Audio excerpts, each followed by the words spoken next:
shall we go into the Devi Sukta? Shall we do that? Which is just another kind of aspect of the Veda. What I did here, I did this long ago for a presentation on this metrical chanting here in Savitri Bhavan. So I made two versions of the transliteration to show how does it look when it is not restored, when the Sandhi rules are there and not. So if you would look here, I've written in the transliteration traditionally used text, which applies later rules euphonic combination, and then I use the text which restores the meter by undoing this. It's very simple here, no? It's only when you look in the middle, aham rudrebir vasupish charam yaham. No? So if you speak it separate as two words, only then the meter is complete. And then in the other verses, it can also happen in between, it depends. So there is in every verse except one, you can always restore something. But these are simple things. In some verses, you can restore three syllables have disappeared. So instead of 11, you have only 8. That makes a big difference if you really want to recite it metrically. But it always, if you apply this system, it always resolves itself back into the meter. So in that way, I feel it is very valid, and I really believe that in the Veda, this open usage of language was there. Can we go one by one to read number 1, 2, 3 of the English translation? I move with the gods of power on earth and with the gods of light in the atmosphere. I with the sons of the infinite mother in heaven and with all gods in their totality. I bear both with Mitra and Varuna. I, Indra and Agni. I both Ashwins. So already here you have my interpretation, that it's that time I dare to interpret it in this way. We come to the Vasus and the Adityas, different titles. Yes. Number 2. You want to read? I bear the sap of delight that is to be accepted. I bear the passionate, the nourisher and the enjoyer. I establish a rich substance or movement for the offering bearer who rightly advances, for the sacrificer who produces the soul.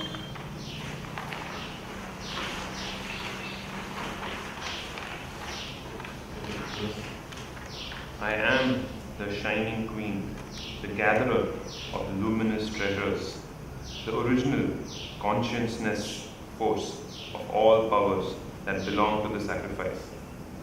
Me, the gods established widely in various ways, as her who is at many places and manifold makes them to enter.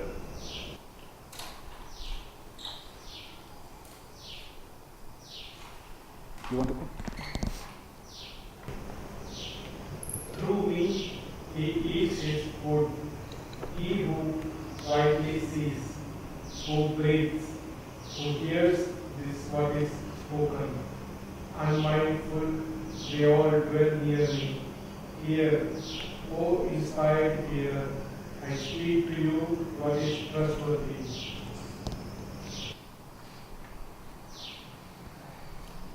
You want to go? I really speak myself now this word that is welcomed by gods and men, whom I desire, him I make strong, him I make the possessor of the word of the soul, him a seed, him perfectly full of wisdom. I found the bow for the god of power, that is arrow may strike the opponent of the word of the soul. I create a common passion for the creature born. I have entered heaven and earth. I bring forth the Father on the head of this manifestation. My birthplace is in the water inside the ocean. From there I spread out along all the worlds of becoming, and with my top touch that dancing heaven. I verily blow forth like the wind, taking hold of all the worlds and their beings. I have become manifest in a measure of greatness that is beyond this earth and beyond time. Maybe we can, this is from one of the longest hymns of the Veda, 164, so you see it's mantra 41 and 42. Later even Saraswati comes in as if she is that goddess also. We can read this, maybe we will go to this very famous lines which the Tantra quotes many times for this 4 levels of speech, and they talk about this. The Radiant One has expressed herself in the forming of the flowing waters. From one plane of existence, she has manifested herself in 2, in 4, in 8, in 9 planes. She is the imperishable with 1,000 in the supreme ether. Yes. From her flow out the oceans, by that life live the 4 directions.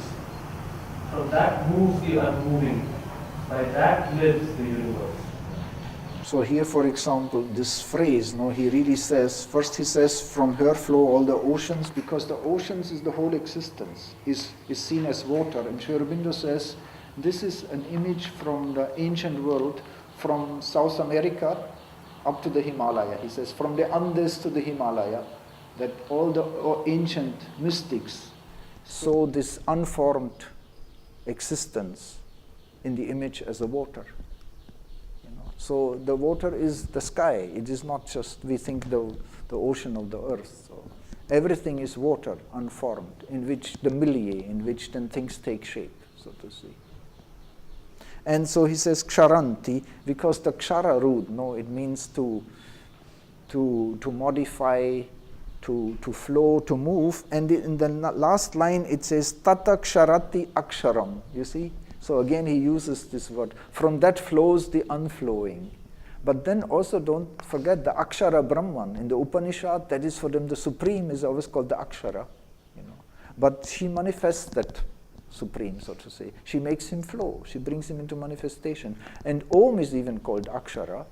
And in the Tantra, all the letters of the Sanskrit alphabet are called Aksharas. And they are also called Matrikas, little mothers, because she is the mother. So you see all these connections actually when you go deeper. This is a quite profound statement because the Gauri, she shapes the Salilani, again these waters, into the plains. So there is this kind of mass of existence when it forms, and then probably first the light is, so to say, removed.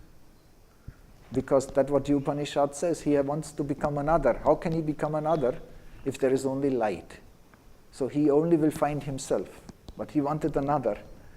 So this is also very interesting, that symbolism, And so anyway, this is part also of the Vagdevi in the Rig Veda.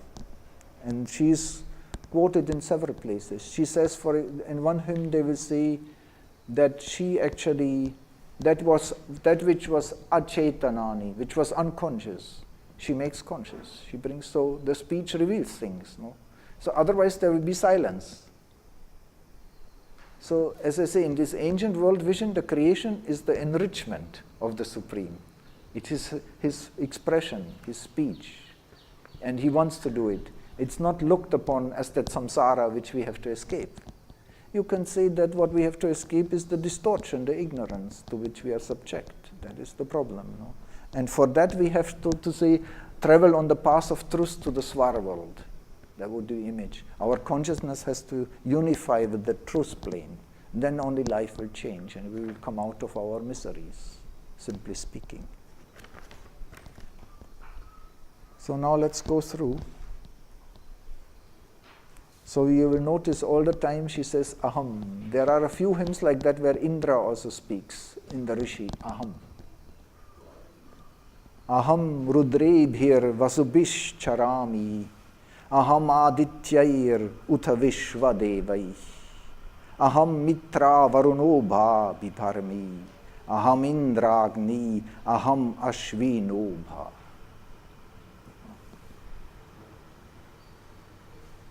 So I move, charami, I move with the Rudras and the Vasus, with the Adityas and the Vishvedevas. You see. So it's a kind of a summary, a systematization. So here I was trying to connect it in that way which I said before, that then the Rudras one would relate to the earth and the Vasus to the mid-world, to the astral world, to the lights in between, and the Adityas to heaven as that more that transcendent consciousness. The sun, where the sun is fully revealed. Because the mid-world is, so to say, always an image still of light and darkness. The image would be the night still, so to say. And then it's interesting that she bears always these couples, you know. So I bear Mitra and Varuna, which Aurobindo mentions it. In the earlier tradition, they will always see Mitra as in charge of the day and Varuna in charge of the night. And I, Indra and Agni, and the two Ashwins. Biparmi. First she says Charami, I move with them, and now she says I bear them. That means I bring them into manifestation. So let's recite it together. Shall we try? I will do it once and you do it. You did it so well yesterday, so I spare my voice. Aham rudrebhir vasubhish charami.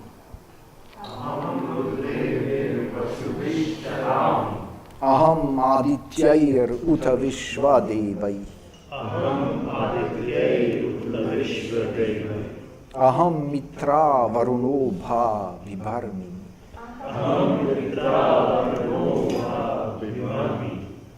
indragni aham ashvino bha.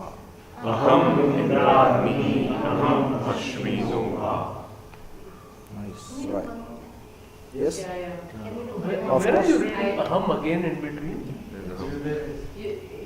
No, but in the Hindi, Yes, but that's what we said. Right. But that is our approach. We undo the sandhi. Actually, it happens even. I have seen Upanishadic peace chanting in the Shivananda ashram that time in the 80s. Even they sometimes undid the sandhi in the recitation. Sometimes they feel it also. In the Upanishads, the same. And Aurobindo says the rishis always preferred to make a break at the pada, to take each one as a separate line, you know. But in later the rules became so dominant in the literature, so when they wrote down the text, they always put it together.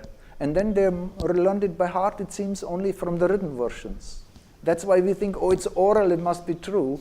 But actually this oral tradition was based on a writing, you know. So the original oral tradition would be too free, too flex, no? As I say, it would have been lost in that way. So it had to be fixed, so to say. But we can reconstruct it, so to say. We can undo the sandhi, and you will feel it. You will feel that rhythm so much more natural. If you would join it now, you would have to manipulate it. So I feel it's a very easy-going poetry. It's more easy than the Gayatri in a way, I feel. So we'll recite it once more. Aham rudrebhir vasubhish charami. Aham adityair utha vishvadevai. Aham mitra varuno bha vibharmi.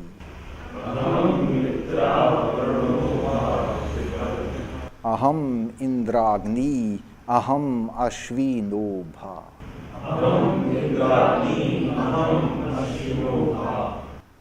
So I go to the next. Aham somam ahanasam vibharmi.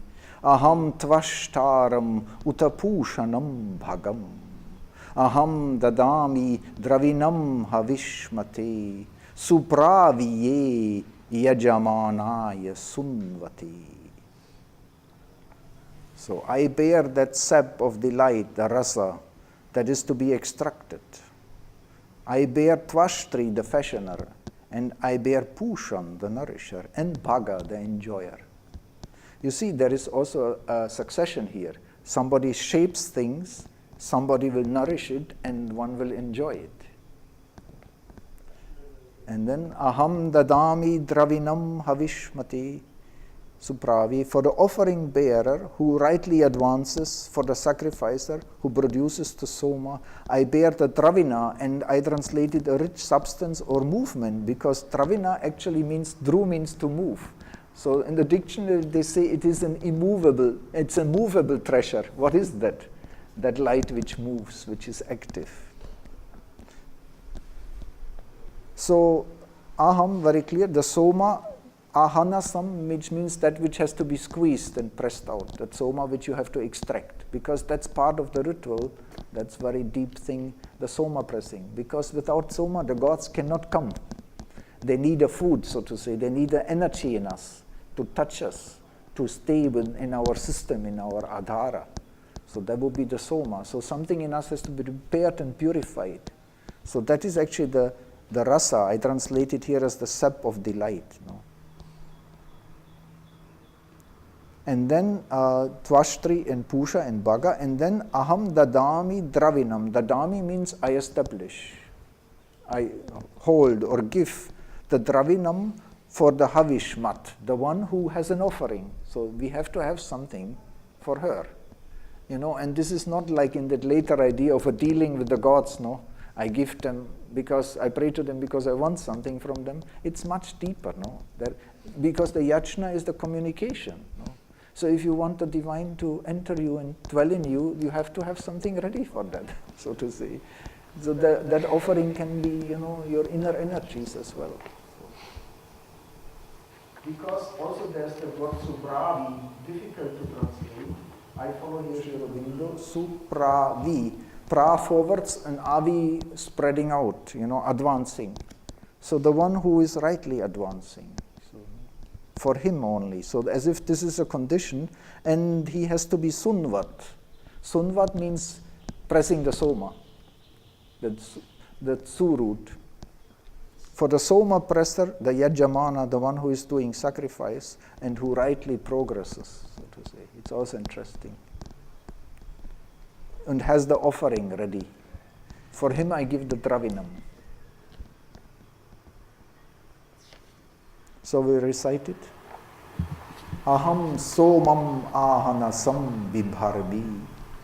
Aham sonam ahanasam vibharami. Aham tvashtaram utapushanam bhagam. Aham tashvaram utapushanam bhagam. Aham dadami dravinam havishmati. Aham dadami dravinam vivishvate. Supraviye yajamanaya sunvati. Supraye yajamaya sunsate. Aham rashti samgamani vasuna. Tushi pratama yajniyana. Tama deva vyadaduh purutra purishtatram puri aveshayanti. Somebody can read? I will have a sip. You want to read the English? Yeah. I am the shining queen, the gatherer of luminous treasures, the original consciousness force of all powers that belong to the sacrifice. Me, the gods established widely in various ways, as her who is at many places and manifold makes them to enter.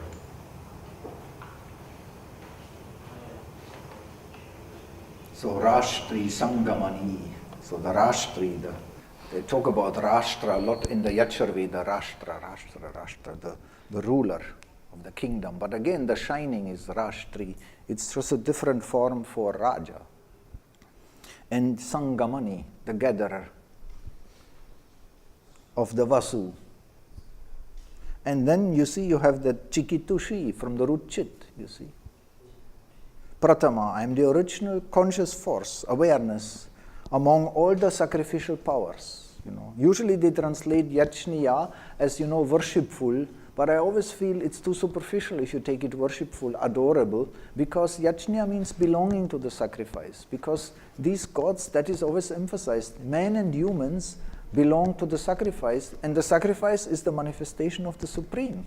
And they are cooperating here, because in the Veda it's also so beautiful. Gods and men are the friends who work together, the mortals and the immortals. They do this sacrifice for the sake of the Prajapati, because he wanted to become many.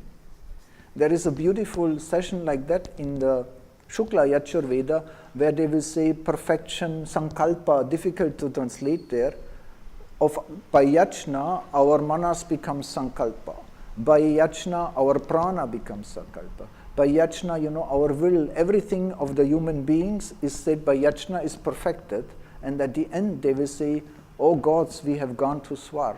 We have become immortal. We have become children of Prajapati. So I said, why would he say that we have become children of Prajapati? He says, now because we have become immortal, we have become that many he wanted to become. That is for me the conclusion. Because they will say Saraswati, Prajapati wanted to become many. And in that Shukla Yajur Veda, they will say we have become his sons finally. Because that's the goal. But for that we have to be immortal. Because he wanted to become many in his immortal consciousness, of course. But for that there had to be that adventure of evolution in which we are all engaged, so to say. So it's amazing if you go deeper, no? Because these things people just pass over. But if you dwell on it from a different perspective, of course you can say, I'm also interpreting it. One would have to then, one can challenge it and see it. So here it is clear, no? You could say this is almost later like the Shakti, no? The Vak Devi. Because when you read Aurobindo's book, the mother, she says, there she stands, Aditi, and in front of her all the gods, she marshals, she orders them, she is in charge of them, she manages them. So Tam, that means, also here, Tam Ma, her me, you see, her me, she says. So like Sahi, you, he, here it is her me. Her, me, the gods, vi atatuch, they have spread out, they have placed variously. Purutra at many places. And Burishtatram, and this is almost the same, Buristatra, manifold stations. And Buri Aveshayantim. So she is the object here, but it's a causative form. That's why I translated, her who is at many places and manifold makes them to enter.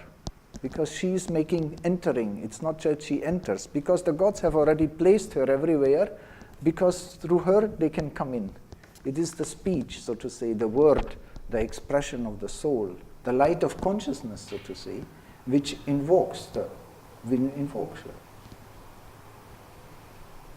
So she is there, the gods have put her there, that through her they can come into the manifestation. They have to be, so to say, called or carried by some medium.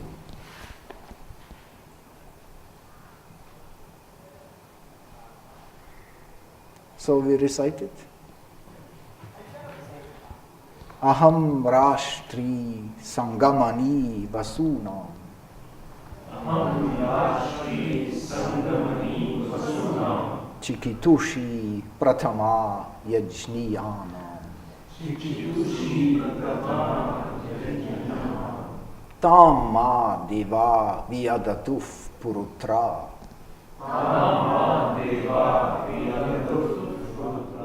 Bhurishtatram Bhuri Aveshayantim.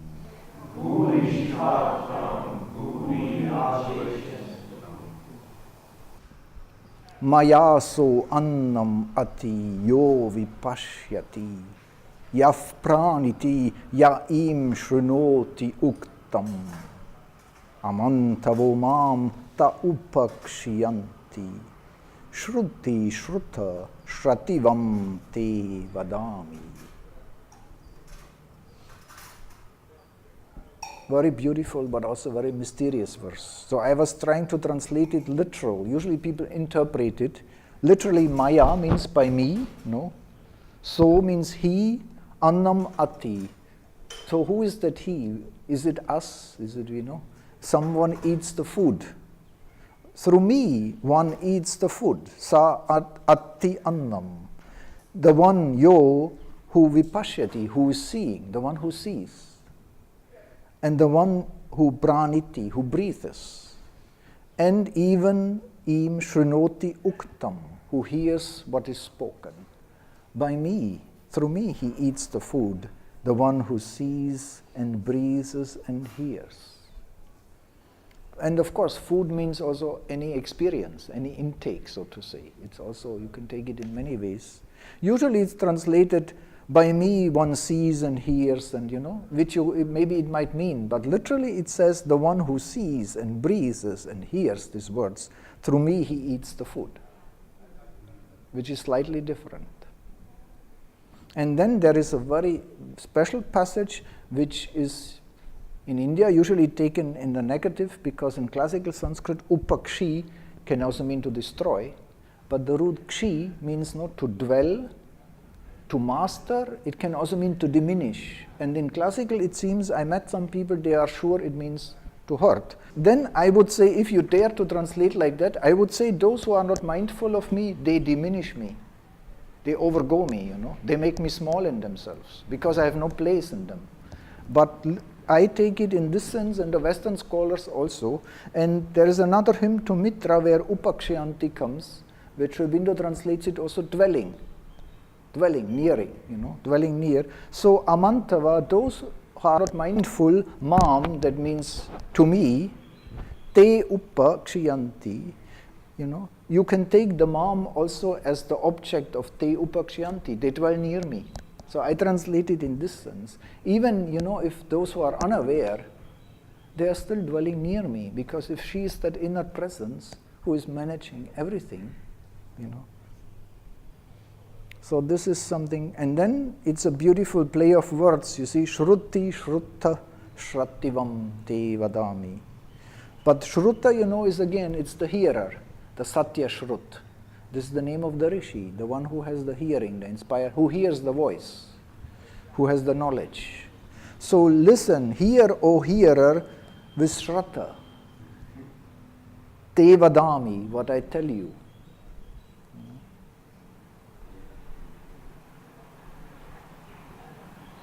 So it's very intimate also. It mentions what deserves faith. How does one interpret who deserves faith? What is trustworthy, you see, I take it in that sense, shrattivam, what you can rely upon. You can have faith in what I speak, you see. I take it in that sense, shrattivam. You can have faith in what I speak. You can rely on it, because relying is actually the root meaning, shrat, from shrit, to be rooted, sharanam, refuge. I relate it to this even in shrat, literal, the root. Faith means reliance, in that sense. You can rely upon it. Why not suddenly somewhere something saying you can rely on? No, wait, look. Just follow the syntax. What is she telling? She says, listen to me. What I'm speaking, you can rely upon. So now it will come. Actually, it comes now. She makes a statement now. I feel it might relate to already what she said, but I feel even it comes to the next thing, because you will see what she says next. So this is like, she says, no, I'm going to speak what man and gods like and welcome. She will say actually that she will make you the rishi and the seer. So I think it relates to what follows. So we'll recite it together. Maya so annam ati yo vipashyati. Maya so annam ati yo vipashyati. Yaf praniti ya im shrunoti uktam.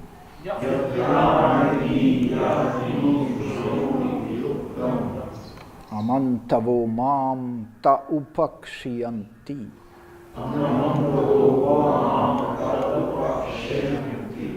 Shruti shruta shrativam te vadami.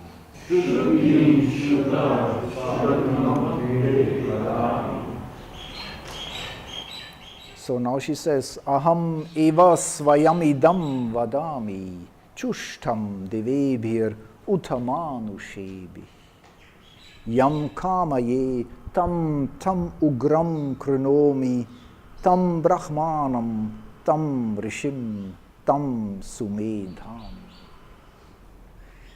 So I verily speak myself now this word, what is welcomed by gods and men. Whom I desire, him I make strong. Him I make the possessor of the word of the soul. Him a seer, him perfectly full of wisdom. You could say that's her promise. You see. So even if you are unmindful, I dwell near you, but now if you listen to me, if you are open yourself to me, so to say, simply interpret it, then I'll put myself in you, and you will become the rishi and the seer. And she says, aham swayam, I myself, so you can rely on it. This is like in another way in the Gita where Krishna says, this is my promise to you. There's that beautiful passage. Pradijami te. I don't know the whole verse, but who relies on me, you cannot come to harm.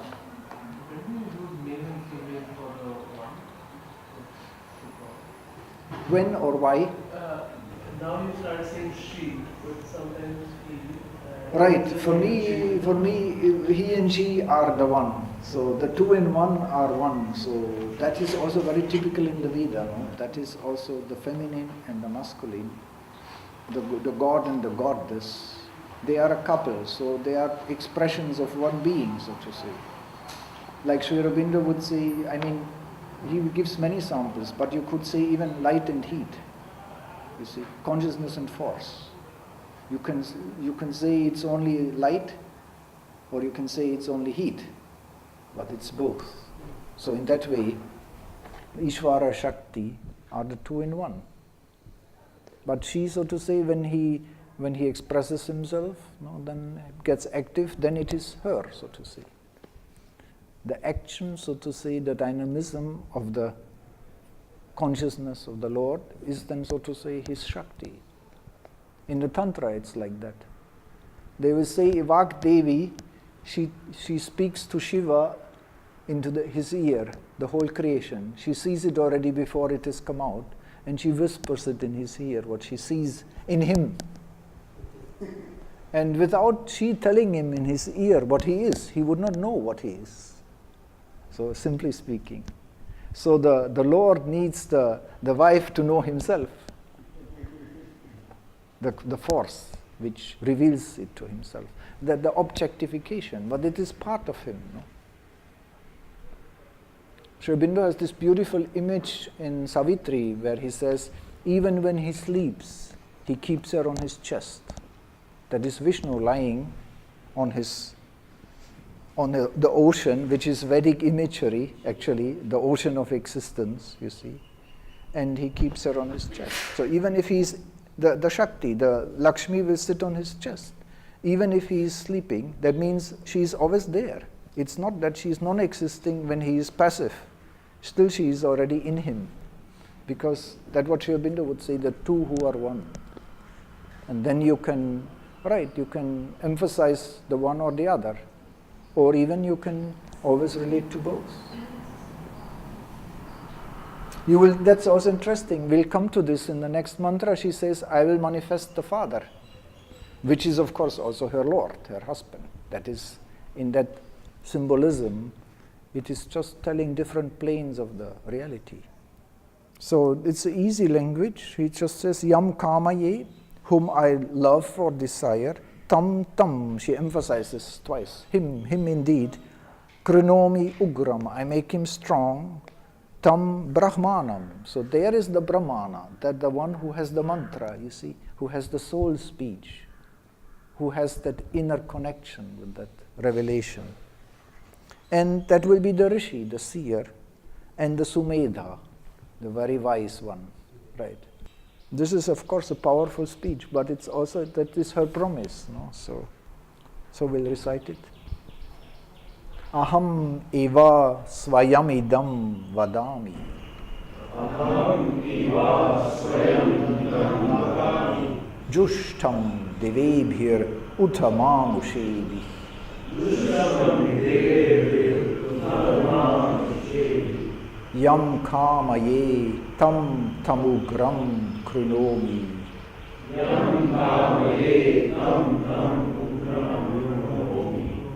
Tam brahmanam tam rishim tam sumedham.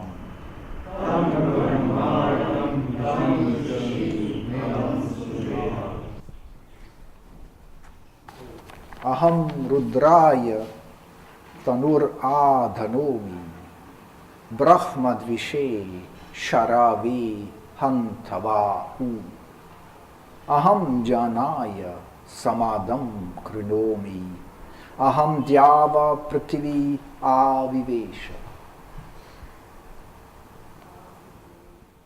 So I draw the bow for the god of power, for Rudra, that his arrow may strike the opponent or the divider of the Brahman, of the word of the soul. This is here not the person, no, it is that word. Because that word can be distorted, so to say, rejected, not listened to, deviated. And then I have changed I translated, I create strife or agitation. I changed it finally some time back. I create a common passion or a feast or a delight for the people. Because what is speech doing? You can say, of course, we know that also when people gather together and quarrel and there's a lot of bomb. But does it mean that? Because that word samadam, samad, can mean so many things. It can mean samad, meeting together or feasting together, or samad, being mad, aroused, agitated. So I took it in that sense because even when people meet, why people make celebrations and festivals, what is their common denominator? It is the speech on a simple level. So you can take it in so many ways, you see.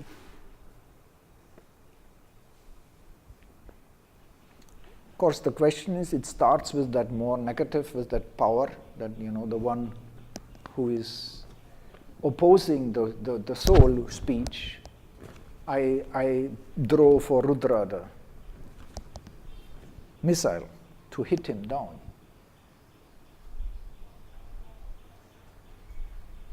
And then she says, Aham Dyava Prithvi Avivesha. I have entered heaven and earth. That's always that image in the Veda there. There is one hymn by Agni, they will say, Oh Agni, you have entered heaven and earth, as if they would be one. So as I say, this word samat, they have several words in the Veda like samrit. It can mean a meeting, but it can also mean a clash, according to the context. But, coming together can be in many ways. Like in the battle also, people join. So that will meet somebody, then start clash. Right, also, right. So here the samadham have anything to do with like sama will also mean more like equal norms. that would be the long sama, but of course it is near because, as I say, you can take it as sam, as a prefix, it means together, joined, fully, or you can also take it as sa, which has basically the same meaning, sarupa, with a form, having that quality, of form. So samada means also like samat, having the mada, having the enjoyment, the acceleration. In a samada means in common enjoyment, they are together. Or it means samat, right? Which can also mean a common feast. Or at can also, some will relate it to adrut, although here it is softened, the sound is voiced, as a clash. But as I say,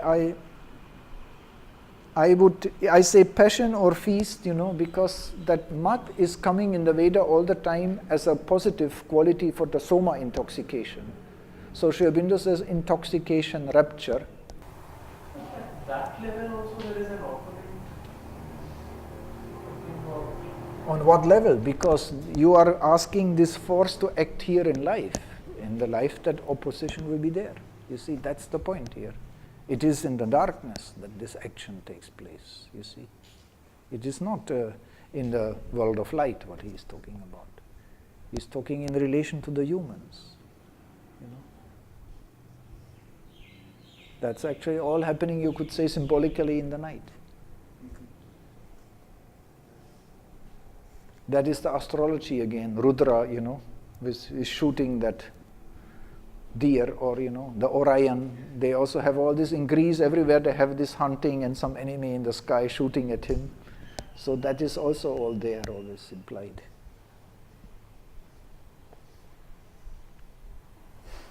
So we recite it.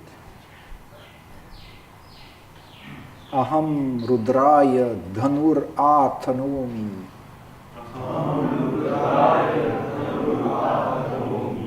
Brahma Dvishe Sharave Hantavahu.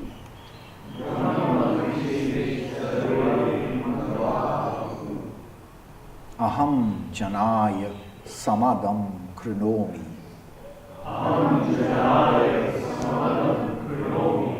Aham Dyava Prithvi Avivesha.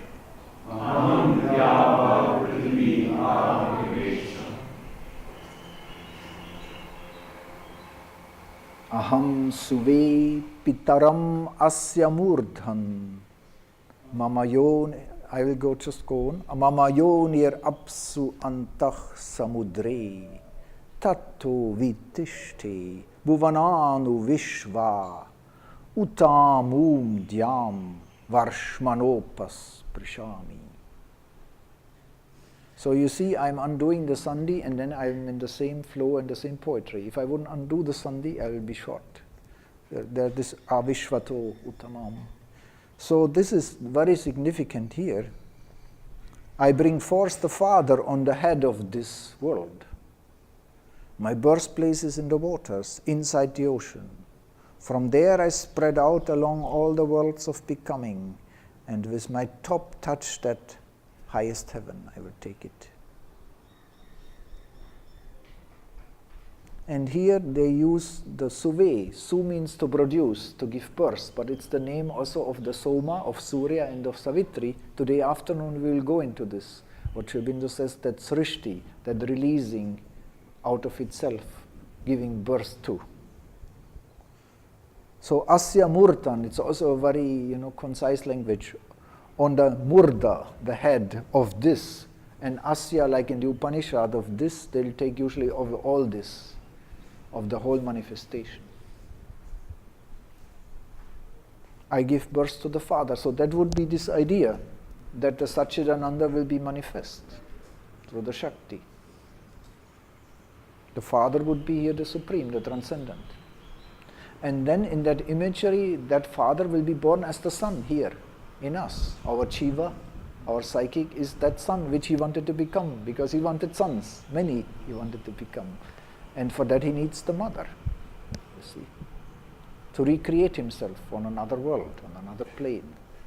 So as I say, you can take it very mentally and philosophically, but you can also take it in the Veda, this are family, that the whole reality is a family. There is only one, and his wife, and his children, and his children's children, and all the relations from one. So that's why also they use the symbolism of family, even of incest, because there's only one, to show the oneness. So Mama Yonir Apsu Antah Samudre. So my yoni also in the Veda, it comes constantly as the Aurobindo translates it, my native home. Yoni is the place of origin, the womb from which everything is born. So it's always taken as womb. And the Garbha also very interesting. The Garbha is usually the embryo, the child, but it can also mean the womb, no? But usually they take Yoni for the womb of everything. Yoni is like the transcendent. Even the Satchidananda would be the Yoni, or you could say the supermind would be the Yoni, out of which Satchidananda is born. Even there is in the Krishna, always in the Gita, he talks of the Mahayoni in which he puts his seed. That is again the whole creation is that.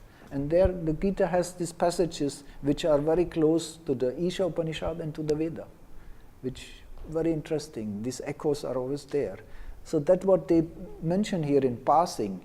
The Veda is full of that. It's a constant theme in the Veda of this manifestation of the Supreme, of the Purushottama,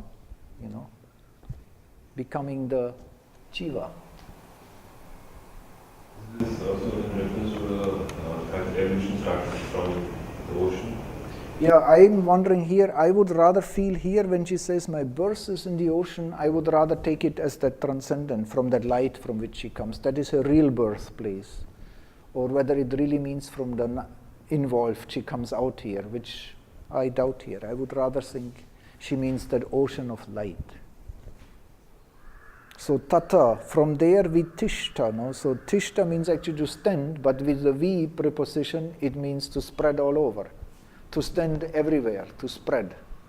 Bhuvana anu, along all the worlds. Bhuvana anu. Bhuva means the becoming, which is the name for the worlds, sometimes also for the beings in the world. And then uta amum, amu means that beyond, that which is further away. That's why I call it the transcendent heaven, you know. That heaven beyond. So because he says, I have entered heaven and earth, he says it again, I am beyond this earth and beyond this heaven, even is my greatness. So that means she reaches from the top to the bottom. You know. That is when you ask for the ocean, there is that hymn by Saraswati, where they say she flows conscious from the mountain top to the ocean. There you could take, this would be the dark ocean. And the mountain top would be, you know. But there could be a relation, who knows. But, you know, we are just talking, I'm talking casual. If I translate this, it will take me hours and days, and on one verse I might dwell on it again and again, and I might not see the vision. And sometimes you have to get like a kind of a revelation, you know, to get an inspiration. So it means that the Veda invites us also, no, to go deeper and meditate on it until, because that effort in the mind is actually, we come today afternoon, that's in. When you yoke your mind to this, it could give you a revelation, but you have to apply your mind to it.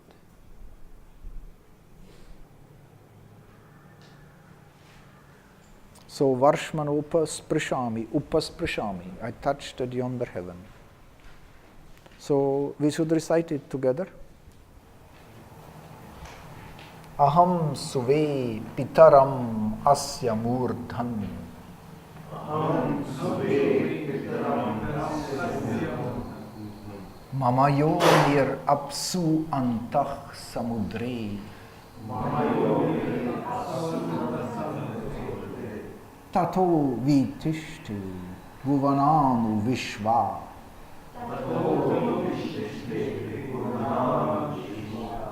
Utamum dhyam varshmanopas prishami.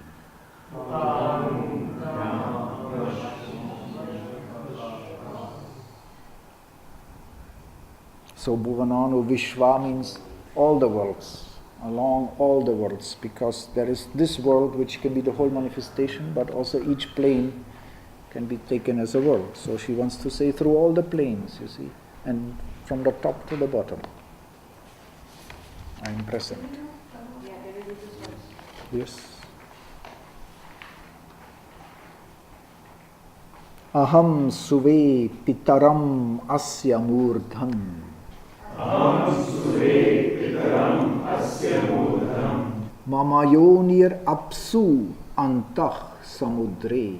Mama yonir apsu antah samudre. So you feel it because you are not putting the O, then actually you are coming short. That's, you feel the metrical restoration, because apsu anta, you can speak it separate or you can collide it. But if you collide it, one syllable will be lost in the meter. So if you say mama yonir apsu antah samudri, you will be in that same flow. Like we are breaking Vishvato, that is Vishvata amum. Tato vitishte bhuvananu vishva.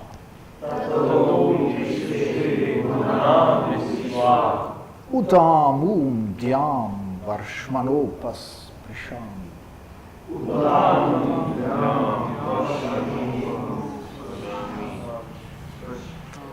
Aham eva vata iva pravami arabamana bhuvanani vishva.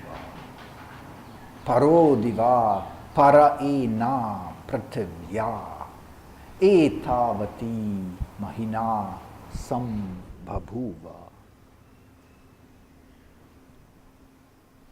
So I verily blow forth like the wind, taking hold of all the worlds and their beings. I have become manifest in a measure of greatness that is beyond this earth and beyond heaven. So aham eva vata iva pravami. So like the wind, pravami, I blow, I move everything, so to say. And then this arabhamana, which means grasping, Sri Aurobindo even translates it as rapture, rabhas. But bhuvanani vishva, like the wind shakes everything, moves everything globally. That was also the symbol in ancient cultures as the presence of the god. It was the wind usually seen also, the vayu. That pranic force which is omnipresent, of course, also in a psychological, inward sense. And then paro, diva. So beyond the heaven and beyond this earth, etavati, this much far, mahina sambhabuva, I have become revealed, manifested with my mahina, with my greatness. And that in the Veda always, if they talk of mahina, and all the time they will say Agni enters, Agni having become maham, mahitva, he enters heaven and earth. So that's for me always clear, because this is heaven and earth, our world, and he enters mahitva, that means from beyond he enters. So that means always that as the superconscious, as the higher truth of the vast, he enters our mind and body, so to say, or this world. It's very clear. So this, even that's why she says mahina. So we just think, mahina is the praise and the greatness, but I relate it really to that mahas, to that higher world. Because I've seen this in many hymns. When you go to the succession, and finally it always is, when he enters or transcends beyond, it is maha. It's rarely that you have such a powerful hymn like this. And this is like very special, that hymn in that context in the Rig Veda. Aham eva vata iva pravami. Aham iva vata iva pravami. Arabhamana bhuvanani vishva. Arabhamana bhuvanani vishva. Paro diva para ena prithivya. Paro diva para ena prithivya. Etavati mahina sambhabuva. Etavati mahina sambhabuva. And then maybe we finish with these two also from the other hymn about Gauri. In this context of word, word, goddess of the word. Yes, Vach. Vak. Her name is Vak. Because she's Vak. Now, of course, the thing is, as I say, if you go into Tantra, the Tantra has this, the whole world is created by Vak. As I say, they even say, without her, the Lord does not know himself, because the creation of the world is the revelation of the One, you could say, even. So they would say even the Atman is identity, he is what he is. But if even Atman wants to say, I want to know myself, he will no more be called Atman, he will be called Ishvara, Purusha. And for that he needs a Shakti, so to say. So already then the world, you could say as soon as the Atman says, I want to, who am I? I mean, looking at itself, or how you want to say, objectify himself, the world comes into existence, you see. So that you could say, then you call it the dream of Vishnu also, no, in many ways. But you could say even this is closer with the speech, if you really take it like that, So, because it's for us it's difficult to envisage, because usually that Atman is always put in this unique, and of course it is everything. I could take it sometimes even Atman, that which extends everywhere, It's the underlying reality of everything. Atman is like Sat, you could say, in that sense. The world is not only also expression. Because the world is the expression, right? And the power of consciousness, the world is already his speech, so to say. But you could say he speaks, but through that medium of Vak. He needs that consciousness force, in that sense, maybe. So it was always seen like that. And this is also very ancient. As I say, the Tantra picks it up. In the Gita or Upanishads, this is no more really a topic. And the Sankhya takes over, and the Sankhya has a more rational system, and looks at the reality with different aspects. But when you go back to ancient Greece, like Plato, they talk always of the Logos, and the Bible says at the beginning was the Word, and the Word was with God, and the Word was God. And then even say the Word has gone into the darkness. And in the creation hymn it comes like that also. They will say, it's exactly that. It's the light which goes into the darkness, and through the Word, through the speech, so to say, the finding of consciousness itself in the unconsciousness is for them the speech, the word, which is very interesting to see. From that ideology, if you look from this vision, word is prior to thought. It's not afterwards. But then the meaning of the word changes. Then the whole thing changes, right. I have written, I don't know how many, 3 chapters. I'm working on a book which hopefully next spring or something will be published, where I'm going into these things very detailed, also about this. I go very deep into this. For all these topics, I have a chapter. And on Vak Devi, I think I have even 3 chapters, because from different perspectives, where I quote from the Rig Veda. I'm trying to bring that out in a bit more systematic manner. You could say that's the difference in the Veda. Yes, it's a different look. That's what they call it. This understanding of word is pre-rational age, because even they say in Greek, when the age of Socrates comes, the thinker dominates. Reality is expressed different, is looked upon different. So then even the word is no more relevant. Mind is dominant. You see. Then you could even say the patriarchal mind develops. The reason is also patriarchal mind. The feminine, the Shakti, becomes, so to say, the mother goes into the background. Yes, you could say with the rational development of the rational mind, the patriarchal system dominates. In the Veda, for example, if you look, there are, as I say, many terms for thought and word. They are all in feminine. They are all in feminine gender, and sometimes they are even called Devi. Di is called sometimes Devi Di. You see, it's a goddess. Di is also a goddess in the Veda, the thought. So I will recite this. We can also do it. So Gaurir Mimaya Salilani Takshati. Gaurir Mimaya Salilani Takshati. Ekapadi Dvipadi Sa Chatushpadi. Ekapadi Dvipadi Sa Chatushpadi. Ashtapati Navapadi Babhuvushi. Ashtapadi Navapadi Babhuvushi. Sahasrakshara Parame Vyoman. Sahasrakshara Parame Vyoman. Even here, when you observe the poetry, when he talks about the steps, even you feel it in the rhythm, how he puts it. So Gaurir Mimaya, so Maya means to measure and also to speak, to shout, to call out. So because that's the creation. The speech is the measuring. The moon is called the Masam. The moon is the Maya. The Shakti in the Tantra is the Maya as the measurer. So Maya originally means measuring, forming, form giving. And that's what Aurobindo says, that's the original meaning of Maya, forming. And the rishis are called Maya Vinam. They have a Maya, they give form.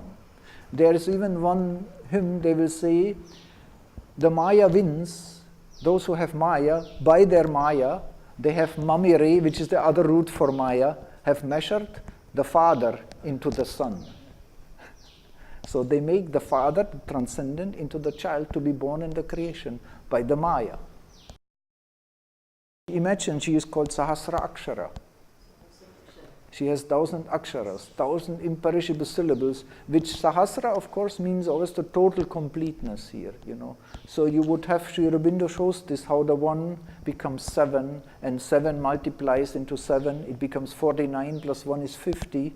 That will be the descent. And the ascent is another 50 is 100. That would be the first perfection. But the 1,000 would be still a deeper perfection, more into detail. So that Sahasra is, some people say, oh, it means just anything infinite.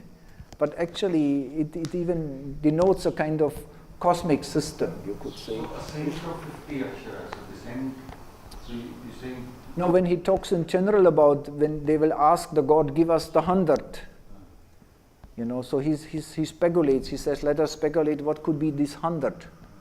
And then he will say, if you think that there is the one from which everything comes, then you have the 7 planes. And he says all the 7 planes are contained within each other. They are multiplying themselves. Then you have 49. Then you add the 1, you have 50. But that will be the descending. So the reascending will be... And then you see a 1 below, because there's the ocean of light, the one above and the one below. That is also maybe the sun in the darkness. So he writes about this in The Secret of the Veda. It's very interesting. Sorry, I was visualizing it. Yes? Almost seems like reflection. Like? A reflection. A reflection, right. But that what he writes, you know, in the Mother he writes about this stairway. He says when we are here in this life and we ascend, we are not going back the same stair we came down. We create a new stair. That is the evolution. You see, that is the idea. That the involution and the evolution are not on the same ladder, so to say. Because then you would just go back to the origin. No, it's a manifestation. So that's also very interesting. And he talks about this double ladder, he says, which, you know, from the light lapses into the darkness and the unconsciousness, and to the flowering of mind and life returns to the Supreme, he says, to the flowering of mind and life.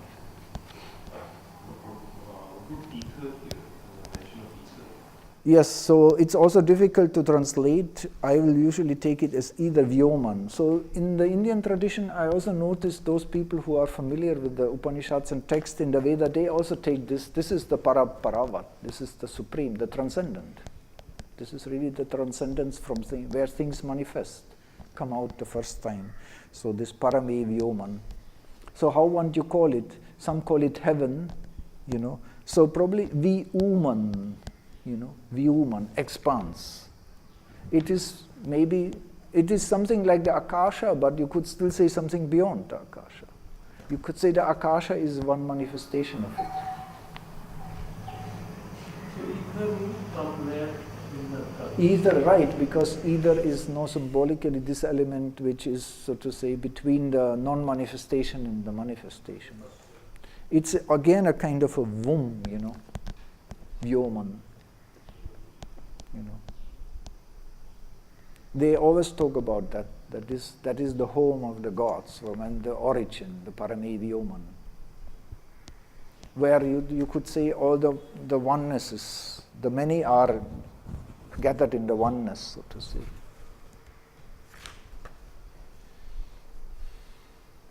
Tasyah samudra adiviksharanti.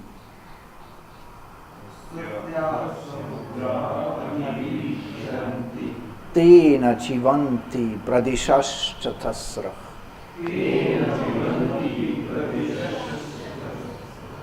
Tatah ksharati aksharam. Tad vishvam upachivati.